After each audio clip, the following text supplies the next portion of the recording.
Hey guys, we are back to business. Today we are talking about just whatever's on our mind. I'm Morel McCray. I'm with Ramtech PC Solutions. We provide IT solutions for businesses of all sizes.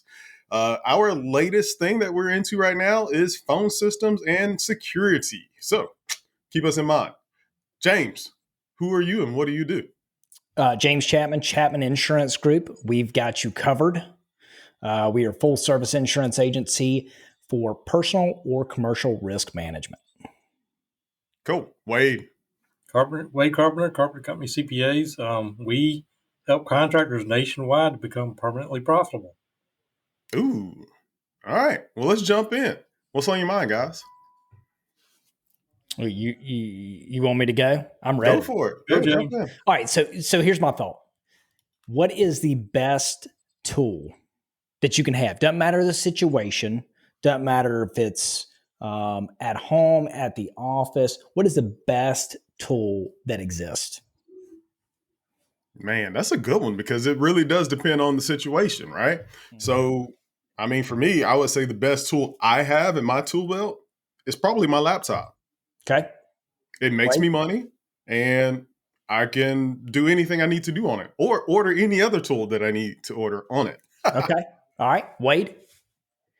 Yeah, I guess I got to say, I don't know about specifically a laptop, but, my computers are my life and the software that goes with it. I mean, I can't live without them.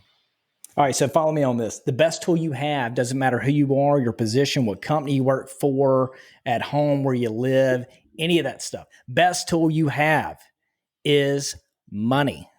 Money is a tool. You can use it for anything. It can get you whatever you need to accomplish whatever mission.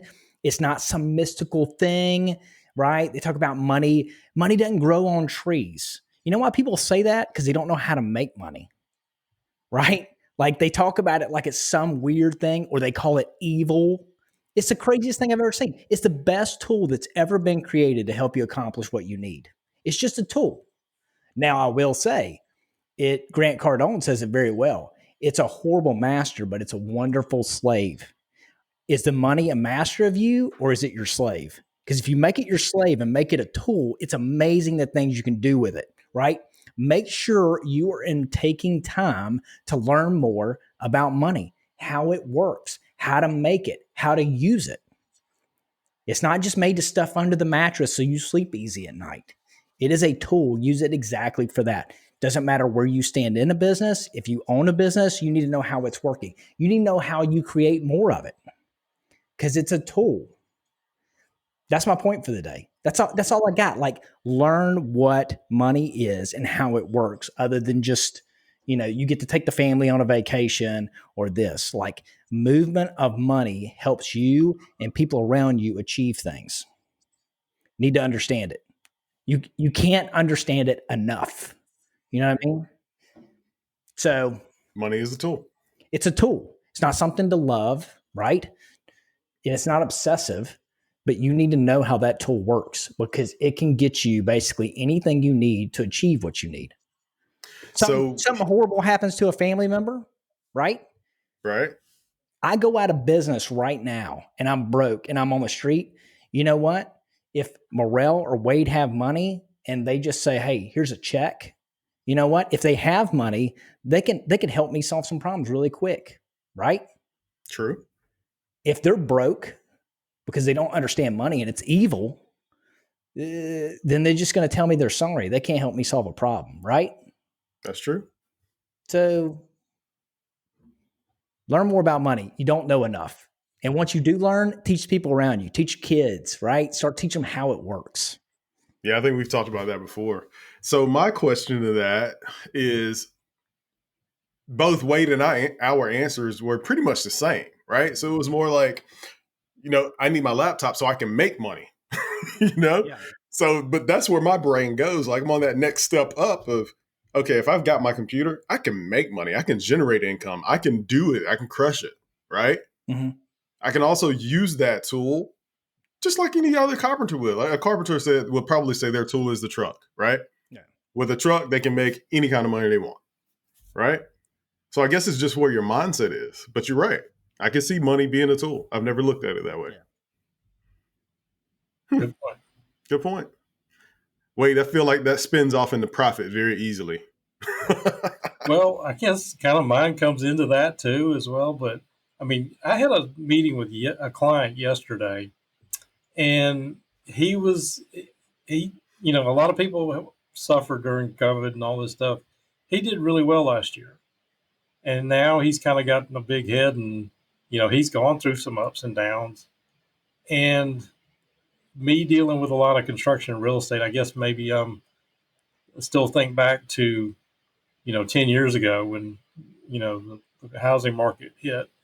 We're seeing a lot of the same things. Interest rates are low. People are buying up houses left and right. And there can be some booms, and there are a lot of busts in construction. And I got to thinking, and I think I got him to thinking, it may be some good times right now, but there could be some bad times coming down the pike. So what do we do about it? Right. And I think it's all about building a healthy company. And I don't believe there is such a thing as a truly recession proof business. So you guys got any thoughts on that? I mean, there's a couple of things I wanted to come back to, but y'all have anything on that? I mean, I think we've kicked that around a few times, right? What does it mean to have a recession-proof business? You got to have something that can't be affected by any time change, right? We kind of joked around before. It says, liquor stores and any other industry and like that will thrive no matter what the economy is doing, right? People are going to buy alcohol when it's a celebration. They're going to buy alcohol when they're depressed. It's kind of that thing, Yeah. So, it's kind of like I always think back to the toilet paper entrepreneur, when you got a big, huge stack of toilet paper, things are just easy to run out and just do. But then when you get down to that last roll, you start pinching it a little bit tighter, So I think about it in that respect too. So you kind of have to, I don't know about recession proof, but you kind of have to put money away. You have to use it like a tool, like James said, to kind of make it work for you. Exactly. Yeah, I agree. I can't imagine there's a completely recession-proof business because if things tighten, people may still spend money because they have to. Like people have to have insurance, right? Right. But that's going to change. Also, they're going to file claims on things a lot quicker because the money's tighter. I mean, my money tightens. I'm tightening how I spend it. Yeah. Might go to the liquor store, but there might be somebody buying the Mr. Boston's $10 vodka instead of the $50 bottle of vodka, right? You know what I mean? Like things change. And I think I just use that as an example to anything. I'm going to get tighter on the services I get. I'm not going to buy as nice of a laptop, or I'm going to patch that laptop and make it last longer instead of buying a new one from Morel, right? Those kind of things. No, I get it. Well, I mean, just to kind of wrap up kind of going back to what James was saying, yes, money does buy things, but right now, when things are good, people don't think about these things, and maybe they should be preparing for the bad times. And a lot of times, in my contractor's case yesterday, he didn't realize how much his overhead had grown, and if things go bad, he's going to have to get rid of that, and he didn't think about the break even point. And he didn't really have a great handle on where his finances really were. So I guess I come back to an old thing that running a business is a lot like walking through a cow pasture. If you know where you stand, you tend to stand in a better place. So watch where you step. That's what I got today. That's pretty good. No cow patties for Wade. Got it. Mine, I'm going to jump in and pick your brains about marketing. We all have talked about marketing on different, segments and different meetings we've been in, but what's the most effective marketing that you guys are seeing in your business right now? James? Right now, well, I'll tell you, I've moved my eggs around. All right. Right now, where I'm getting the most traction is good, solid SEO efforts. And then, and just optimizing everything, pushing for reviews, right? I mean, just a lot of people use Google. I mean, And second piece is really trying to just drive value back to my current clients, send them out information that helps them and let them know how I can help them if anything applies to them. If people are already spending money with you, they usually trust you. Hopefully they trust you, right? What are you doing in a couple of ways? Client retention. Hey, I'm looking at your account. It's too much, but let's see if we can move it around and get a better deal for you. You don't have to ask me. I'm volunteering that, right? Because I want you to stay with me long term. That's a good agent. Or in my book, me being an agent, that's a good agent. And then, hey, look, yeah, we helped you with your home and auto, but let's talk about some other risk you have, and going through that and helping them build out and cover their risk a little bit better. That's where we're succeeding. What about you, Wade? For me, I guess we've been narrowing our message. I mean, trying to communicate better who exactly we're looking for and what we do for people. So we've been working on the message on the website, trying to do a little more video. I'm not as good as James and Morrell. They're just plain slick on this stuff, but I'm trying to catch up. I got a long way to go, but trying to get video and that kind of stuff. We recently kicked off a podcast, and we're getting some good traction on that. So, well, I will tell you what's working for us right now. I mean, we're still pushing email marketing. So we've got a prospecting list that we pull, and we hone in on those prospects. We try to nurture them through our sales funnel, if you will. But the biggest piece for me, kind of like both of you guys have said, is making sure you keep and retain your existing clients. So one of the things we started up, and we have been lacking because we've just been covered up with work, is one of the things we've been doing here lately is if someone's been, on service with us, 3 years plus, we're preparing a basket for them, and we're personally delivering this basket of goodies to them. And, it's kind of, I'll bring up an old adage of what we call petting the goldfish.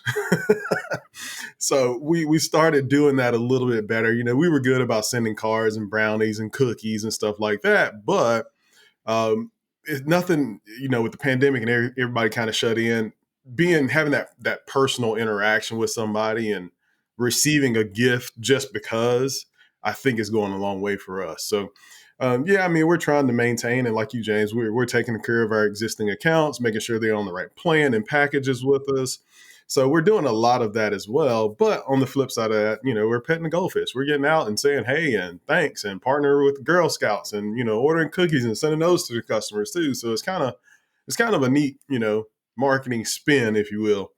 And I think it's helping us grow. So that's all I got. Just wanted to see what you guys were doing for marketing. Yeah. Good thoughts. Very good. Cool. All right. Well, I'll wrap us up. We're at 13 minutes. I know James has got some appointments he's got to get to. Me, I'm just kind of chilling on a Friday. It's here in the office, and the phones, believe it or not, I probably am going to talk them up, but they are not ringing. So you know what that means. Yeah. Hey, you can't be talking like that, all right, when you got a sign behind you that says the dream is free. I'm always hustling. Sold separately, all right? Hey, I'm always about the hustle. All right. But yeah, so I'm going to wrap us. Morrell McCrary, thank you guys for watching Back to Business. These are our thoughts for the day. Hope you get something out of it. If you grab 1 or 2 nuggets in these 13 minutes, that's all what we're about. Just passing out nuggets, however we can provide them. You guys got anything you want to close with? Get after it. Go kill it. Yeah. Do it. The famous Nike slogan, just do it. All right, guys. Talk to you soon. Thanks.